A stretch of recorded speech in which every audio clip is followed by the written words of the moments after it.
Hello, 308 family, and welcome to day 4 of Opinion and Persuasive Writing. You may remember from the last few days that we have been discussing how authors, when they are writing a persuasive or opinion piece, they state their opinion clearly in the beginning, and then they give reasons or examples to support their thinking. So, yesterday we read the essay, Helping Other Countries, and that person's opinion was that we should send money to countries that need it, and need supplies, and need food, and need clean water. And today we are going to read the opposing argument to that. So this person's essay is called, It is Our Money and We Need It.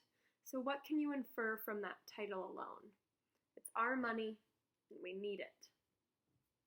What might their opinion be? All right, so listen for where they clearly state their opinion. If you want to pull this up on your computer so you can have the copy to look at as well, you can pause me and do that now. But here we go. It's our money and we need it. Has there ever been a collection drive at your school urging you to give money to another country far away from the United States? Sometimes the money that is collected goes to build schools in other countries. The money also buys pencils and pays for the salary of a teacher in a foreign country. I think that people in our country should not give money to help other countries for a few reasons. We should not give our money away because our own schools need it. Many schools in this country don't have enough supplies. For example, our class usually doesn't have a supply of pencils to use. We have to bring pencils from home most of the time. I don't see why we should be expected to buy pencils for children in other countries, why American children don't have a steady supply of pencils. We should worry about ourselves before we worry about other countries. Another reason we should keep our money is that the economy is bad in many parts of the United States. Thousands of people are losing their jobs and houses. The last thing we, as a country, need to be doing with our money is giving it away to pay a teacher's salary in a foreign country. I don't see how giving away our money for something that will not benefit our country is going to help our economy. We have enough problems here, and we need to think about our own people first. For those reasons, I don't think the United States should give money to help other countries. That's the end of the essay. So, if you're anything like me, you're probably comparing and contrasting these ideas right now. You know, yesterday, or maybe you're not. Maybe you're like, no, I definitely agree with one or the other. Yesterday, after I read Helping Other Countries, I was like, yeah, we should help other countries. But I was also thinking in the back of my head, like, I know so many families who need that assistance here. So it's kind of nuanced. It's not exactly a right answer or a wrong answer. You can feel in between. You can feel both. You can feel neither. Or you can feel strongly one way or the other, and that's all okay, everywhere in between. So I want to acknowledge that before we keep going. But I want you to think, so I'm going to ask you to pause here in a moment.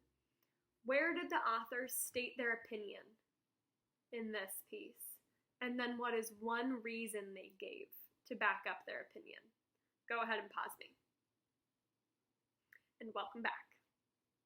So, I found in the first paragraph it says, I think that people in our country should not give money to help other countries for a few reasons.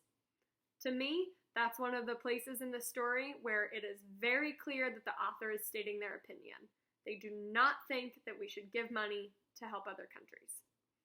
And then one of the reasons that I found, one of them was really easy for me to find because in the third paragraph it starts with, another reason we should keep our money, and their reason there was that the economy was bad in many parts of the U.S.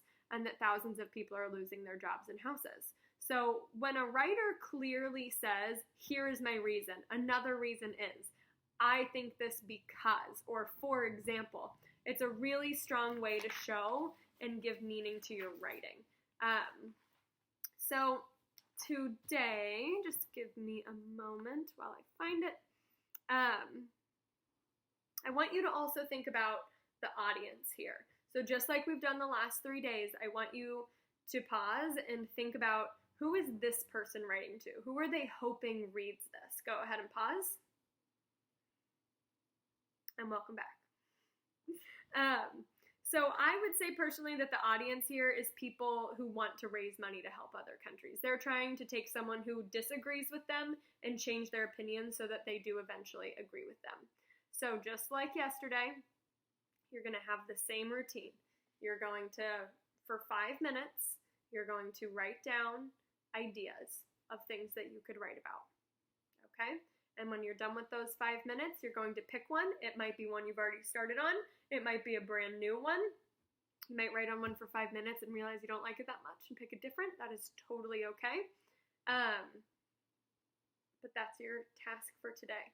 So if you're working on one that you've started before, if you're working on a piece that you've already begun, make sure that you're stating your opinion clearly and adding reasons to support your opinion. So now that you know that this is something that authors of persuasive pieces do, I want you to start putting that into practice in your writing. State your opinion clearly, add reasons to support your opinion. Remember, it doesn't have to be perfect.